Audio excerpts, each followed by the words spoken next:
Acción.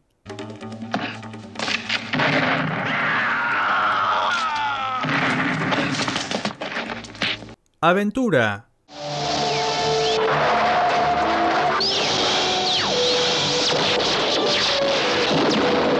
Terror.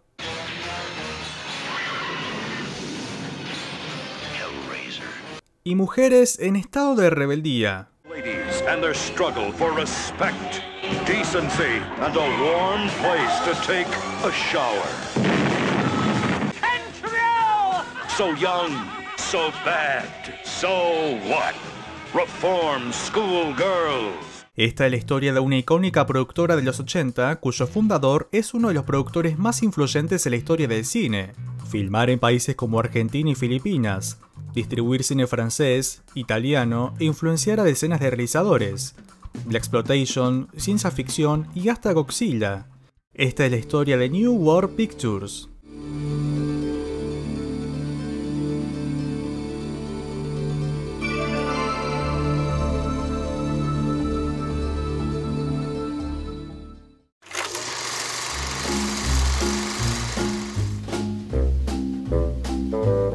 Hablar de New World Pictures es hablar de Roger Corman. Este nació un 5 de abril de 1926 en Detroit.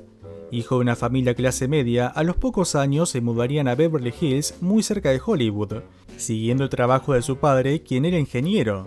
Estar cerca de la meca del cine lo influenciaría enormemente, tanto a él como a Gene, su hermano menor, quienes aprovechaban los fines de semana para quedarse hasta tarde en los cines, viendo las famosas dobles presentaciones. Desde Los monstruos de la Universal,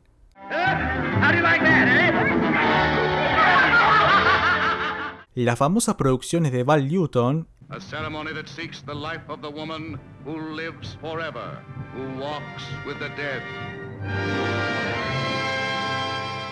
y películas del oeste.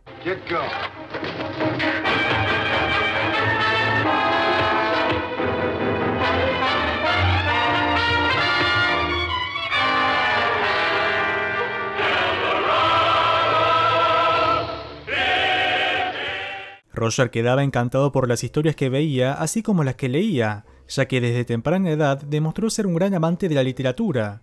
Los años pasarían, serviría en la Armada durante la Segunda Guerra Mundial y tras el fin del conflicto, estudiaría en la Universidad de Stanford con el fin de continuar los pasos de su padre como ingeniero industrial.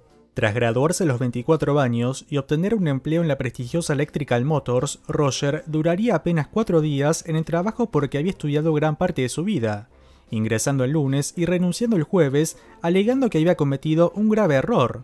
Dando un giro de 180 grados, Corman abandonaba sus planes y obtenía un trabajo en la industria del cine gracias a su hermano Gene, quien trabajaba para 20th Century Fox. Para finales de los 40, Roger ingresaba como cartero para el estudio, pero su ambición apenas había comenzado. Mientras no trabajaba, continuaría estudiando, graduándose en literatura inglesa, título que lo ayudaría a incorporarse al equipo de guionistas y consultores, lo que sea para estar más cerca de la creación de películas. Corman aprendía de lo bueno así como de lo malo de la industria, ya que muchas de las creativas ideas que sugería eran desestimadas o en todo caso, apropiadas por gente de un cargo mayor sin quedar su nombre en los créditos.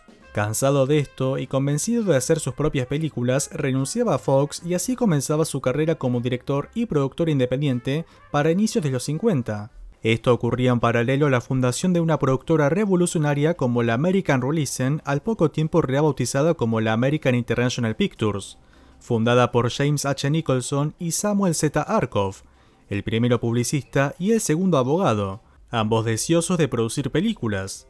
Con la inclusión de Corman se consolidaría un trío que producía en mayoría films de bajo presupuesto apuntando al mercado que los grandes estudios ignoraban, la creciente masa adolescente.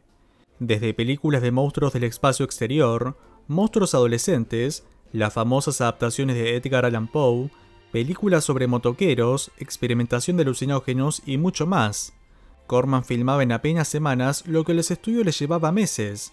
Hacía parecer $1 un billete de A10, haciendo de su nombre una marca reconocible para el público.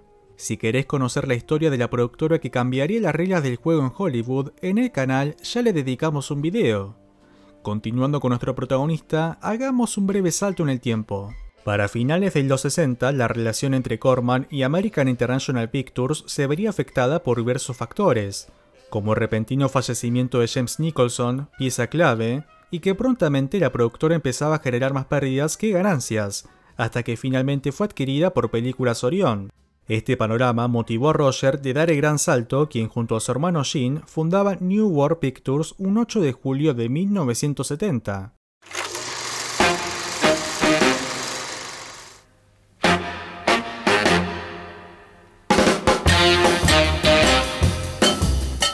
La joven productora tenía como objetivo continuar el legado de American International Pictures, producir films de un presupuesto módico y otorgarle la oportunidad a jóvenes directores, intérpretes y técnicos. Roger es un gran productor y una gran persona. Sabe cómo ubicar todo y crear un producto que luzca bien, sin demasiado dinero. Lo que trato de hacer es contratar nuevamente a la gente que trabajó bien conmigo, especialmente a la gente que está en producción. La mayoría de la gente que trabaja para Roger piensa muy bien de él por la oportunidad que nadie más estaba dispuesto a darles. Mi relación con Roger era genial, siempre y cuando le dieras lo que él quería y que pudiera vender. Él te dejaba hacer. Te daba libertad. Era genial. El mejor colegio de cine no es USC, ni UCLA, ni NAU. Es poder estar un tiempo como aprendiz de Roger Corman. Podías cometer tus propios errores, siempre y cuando se pudieran arreglar más tarde. Así era. Si no los arreglabas, lo hacía otra persona. New World Pictures se fundaba con la estructura de la anterior productora, pero con el liderazgo y experiencia de Roger, quien no estaba solo, trayendo consigo a personas quienes les permitía iniciar su carrera cinematográfica. Nombres como Jonathan Demme, conocido por películas como El silencio de los inocentes y Filadelfia, aprendería bajo el ala de Corman, haciendo sus primeras armas como director en films como Cárcel Caliente. Raised by carnal contrition, gripped by prison pig, torn by penal passions.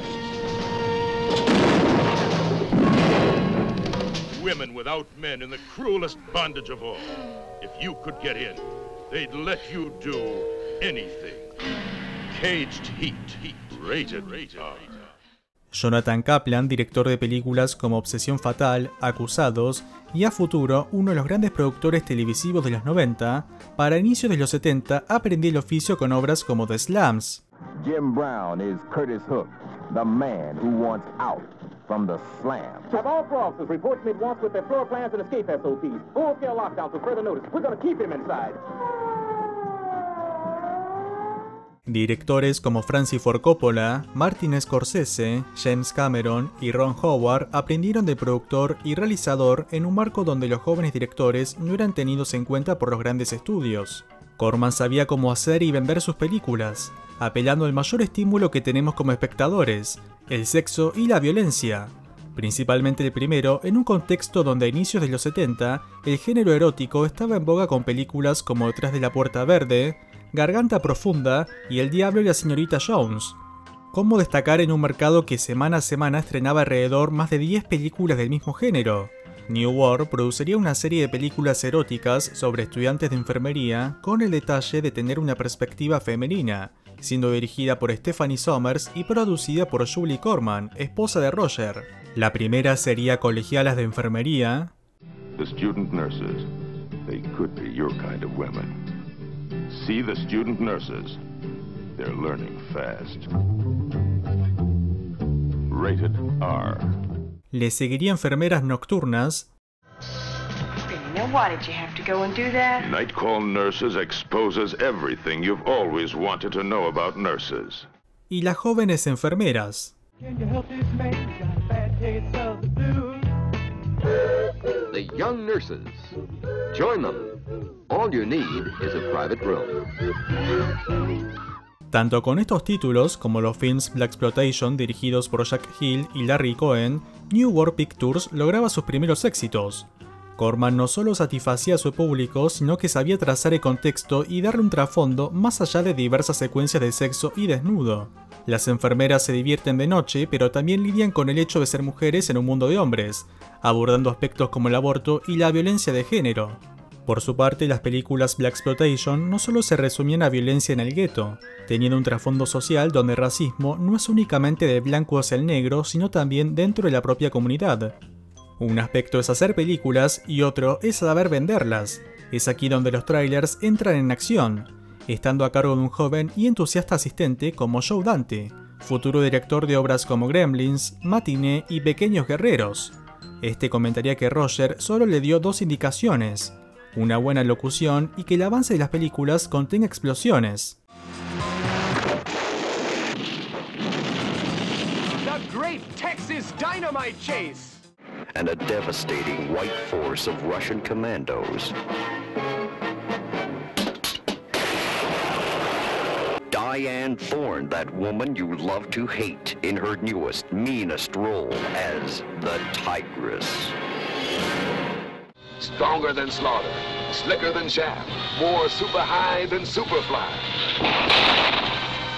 Savage. From New World, the pictures rated R. David Carradine conquers the death sport. La productora no solo realizaba, sino que se establecía en el mercado de distribución internacional, teniendo oficinas en Canadá e Inglaterra. En el primer país potenciaría la carrera del director David Cronenberg distribuyendo obras como Rabbit y Cromosoma 3, mientras que en Europa distribuiría films de realizadores consagrados como François Truffaut, Werner Herzog, Alain Resnais e Ingmar Bergman. Corman es un apasionado del cine en todos sus aspectos y géneros, desde las películas de explotación, clásicos y las corrientes más prestigiosas. Para mediados de los 70, varios de los directores mencionados habían dejado de ser tenidos en cuenta. Seguían realizando, pero sus films ya no eran considerados de gran impacto. De no ser por New World Pictures, muchas de sus obras no hubieran llegado a la distribución internacional.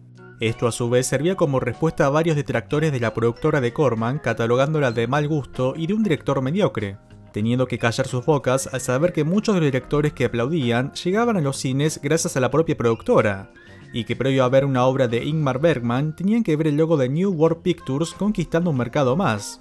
Para mediados de los 70, la industria del cine cambiaría por completo, específicamente en el verano de 1975, cuando Universal estrenaba Tiburón de Steven Spielberg. La historia de un monstruo en el mar, la obsesión y temor de sus protagonistas, así como la eterna lucha entre hombre y naturaleza. Un concepto e idea que se realizaron años atrás, pero siempre con un bajo presupuesto. Con Tiburón eso cambiaría.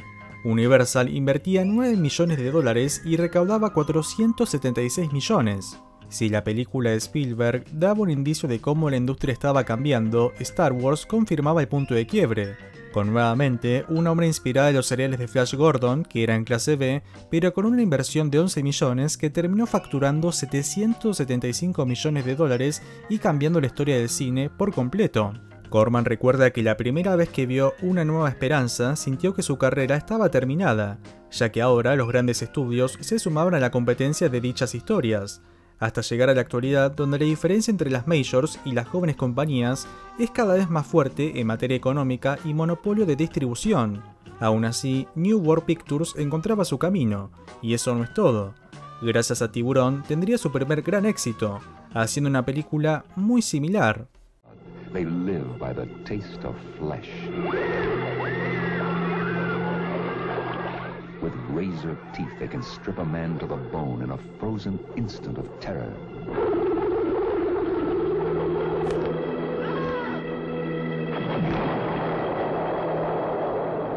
Piranha. Piranha sería la segunda película dirigida por Joe Dante luego de Sunset Boulevard. Tal sería la similitud con Tiburón que Universal tomó acciones legales demandando a la productora por plagio, pero es aquí donde intercedería Steven Spielberg, quien al ver la película le gustó tanto que convenció al estudio de retirar los cargos. Y no solo eso, como sabemos, comenzaría a producir la obra de Dante a futuro. De un presupuesto de apenas $600.000, Piranha recaudaba 16 millones, dando pie a una serie de películas similares a grandes éxitos. Si Animal House de John Landis lograba hacer una gran comedia universitaria, ¿por qué no hacer Rock and Roll High School con la aparición de los Ramones?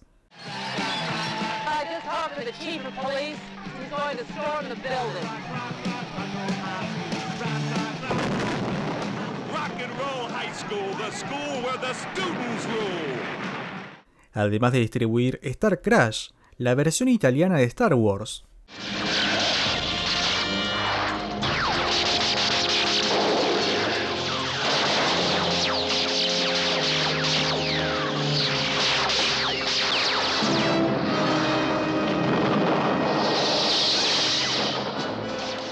En apenas unos años, Corman había establecido su propia productora, rodeándose de gente capaz y crecientes talentos. Una productora que para la década siguiente, los 80, tendría varios cambios.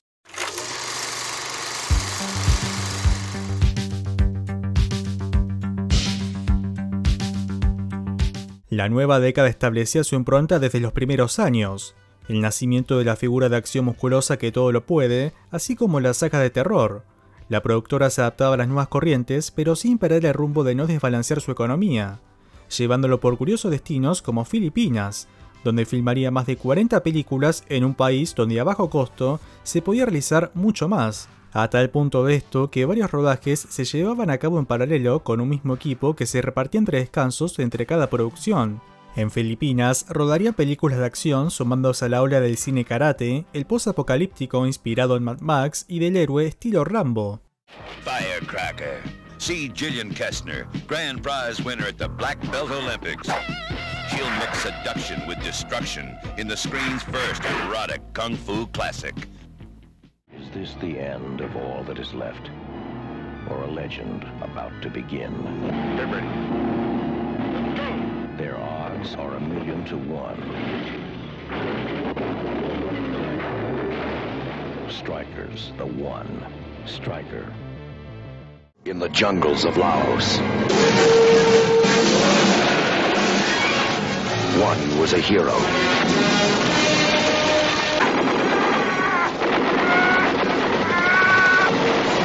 This is the final mission.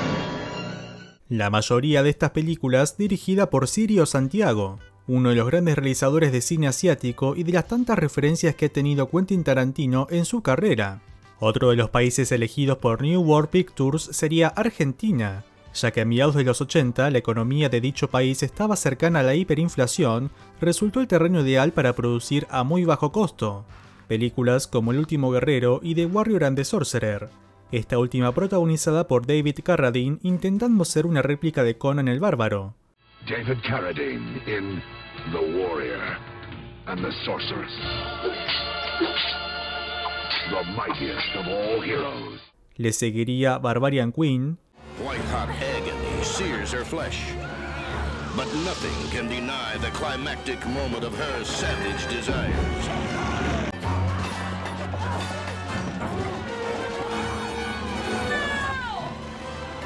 Barbarian Queen.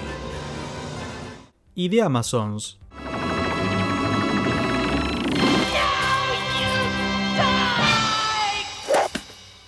Dichas películas dirigidas por el argentino Héctor Olivera, dueño de la productora local Aries que coproducía junto a New World Pictures. La más recordada de este periodo sería Cocaine Wars, también conocida como La Muerte Blanca. El tipo de historia de acción clásica de los 80, donde un país ficticio de Latinoamérica es liderado por un narcotraficante hasta que llega un agente secreto con el fin de derrocar el imperio de la droga.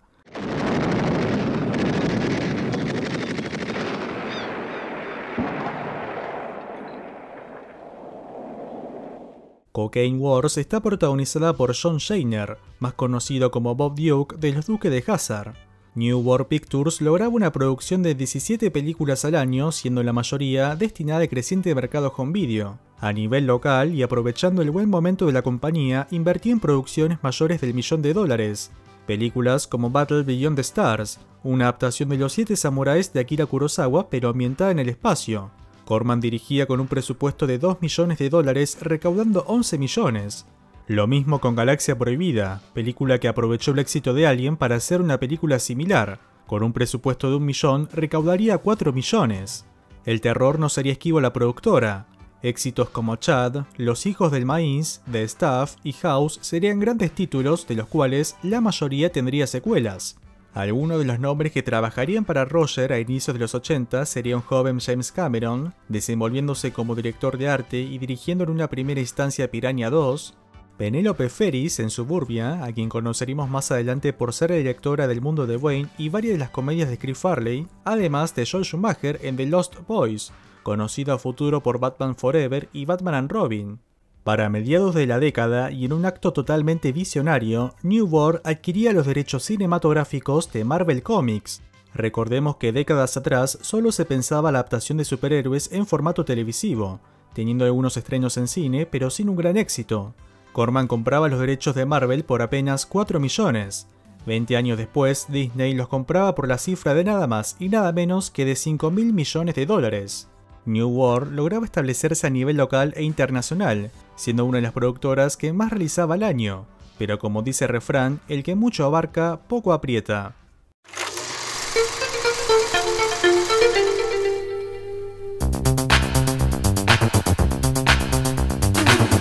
Para 1984, la productora se había adueñado de gran parte del mercado home video. Al no tener el capital para competir ante los grandes estudios, llevar la competencia a un terreno cercano. El home video tiene sus beneficios así como sus exigencias, ya que a diferencia de un estreno formal en salas que puede durar meses en cartelera, el mercado de alquiler reclama una constante actualización semana a semana. La compañía satisfacía la demanda mediante realización y distribución, pero como era una distribución tan extensa y proveniente de diversas partes del mundo, Roger no podía estar en todas partes. El tiempo que era productor no lo podía utilizar para su verdadera pasión como realizador. Es por eso que para mediados de la década, Corman tomaba la sorpresiva decisión de vender New World Pictures por casi 17 millones de dólares. La misma fue adquirida por 3 personas correspondiente a un grupo inversor que ponían como director ejecutivo a Robert Rem, quien había formado parte de New World Pictures durante los 70 y que recientemente había sido director ejecutivo de Embassy Pictures y Universal. Por su parte, Corman fundaba Millennium Films, más tarde rebautizada como New Horizons, aunque continuaría ligado a New World Pictures como consultor, coproductor mediante la nueva compañía y además retenía los derechos de obras anteriores.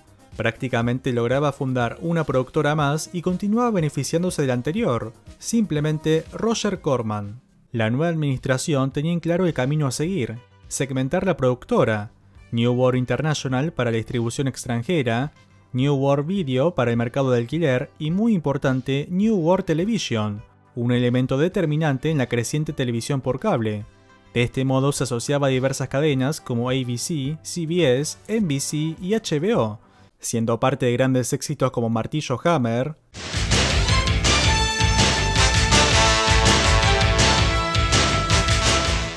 Los Años Maravillosos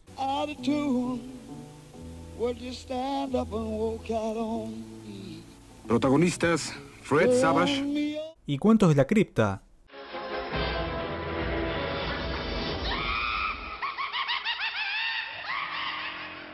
Mientras tanto, en la pantalla grande, New World continuaría con estrenos como Godzilla 1985 en coproducción con Toho, Retroceder Nunca, Rendirse Jamás con el protagónico de una de las futuras estrellas como Jean-Claude Van Damme, Escuela de Jóvenes Asesinos con Christian Slater y Winona Ryder, y la película de Elvira, La Señora de la Oscuridad con la seductora presentadora Cassandra Peterson. This Elvira is a slimy, slithering succubus, a concubine, a streetwalker, a tramp.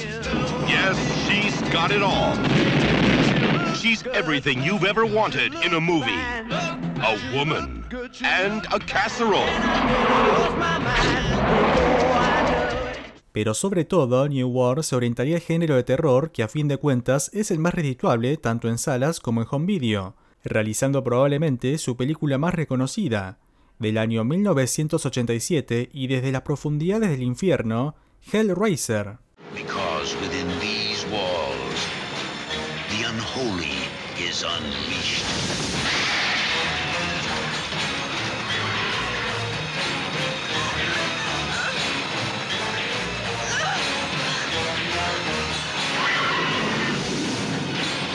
Hellraiser, a film by Clive Barker. We'll tear your soul apart.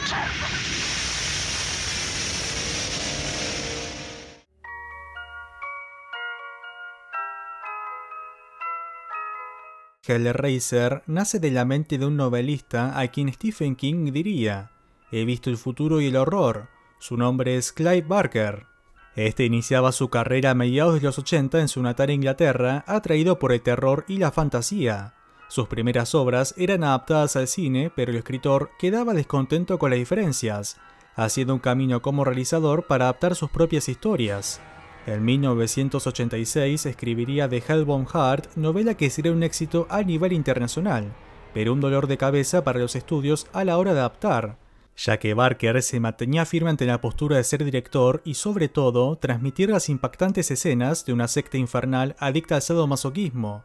Estudios como Universal, Fox y Warner rechazaron el guión, pero New World Pictures asumía el riesgo invirtiendo $1 millón. El rodaje tomaría más de 10 semanas, ya que Barker no tenía mucha noción de cómo filmar. De hecho, comentaría que desconocía la diferencia entre lentes. La película sería una escuela para él, recibiendo la ayuda de los editores, el director de fotografía, así como del elenco, al que agradece la paciencia que tuvieron.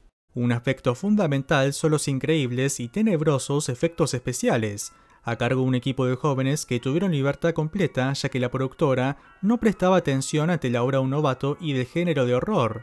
Sí le prestarían atención tras la revisión del ente que califica la película, dándole una calificación X por su violencia y erotismo, limitando Hellraiser a pocos cines y prácticamente prohibirla en la televisión por cable.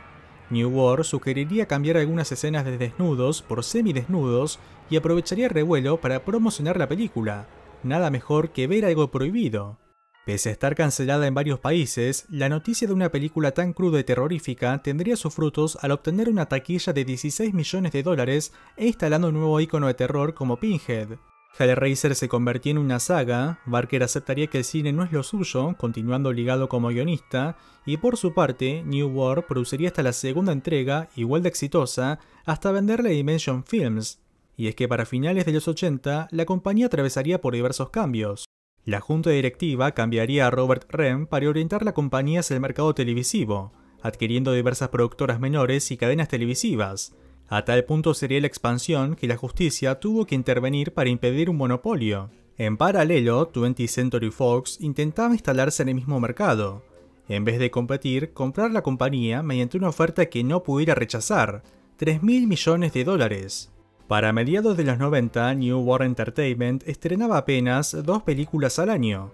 Había utilizado los derechos de Marvel en películas como El Increíble Hulk Regresa y The Punisher con Dolph Lundgren, pero sin éxito alguno. En consecuencia, el home video dejaba de ser redituable, siendo el verdadero punto fuerte los medios televisivos. Fox compraba la compañía y aprovecharía las nuevas cadenas en su poder para lanzar su formato deportivo, Fox Sports, en un principio obteniendo los derechos de la NFL y a futuro de los deportes y eventos más importantes del mundo. A su vez estrenaría Fox Kids, un canal que muchos tendremos en el recuerdo. Aprovechando la adquisición de los derechos de Marvel, realizaría grandes series animadas como X-Men,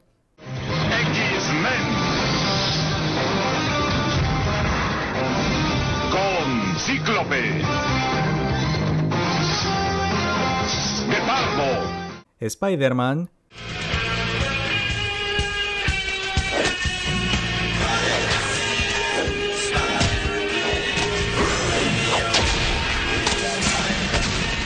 y Hulk.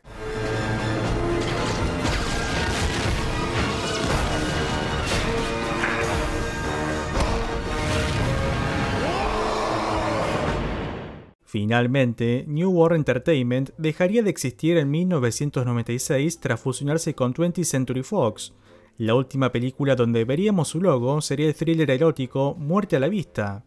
Algunas de las películas recordadas de la productora serían El regreso de los tomates asesinos, Warlock, Dead Heat y Black Moon Rising.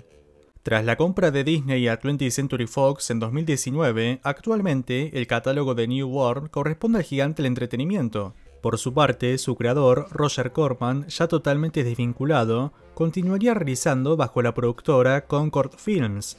Obtendría el Oscar honorífico en 2009 y actualmente viaja por festivales obteniendo el reconocimiento que se merece, al igual que continúa produciendo a sus 97 años de edad. New World Pictures sería uno de sus hijos creado a su imagen y semejanza. Cine de explotación, cine de autor, aprovechando la corriente o haciéndola por sí mismo. Desde Argentina hasta Filipinas, exprimiendo cada centavo. haciendo, produciendo y distribuyendo este negocio y este arte que es el cine.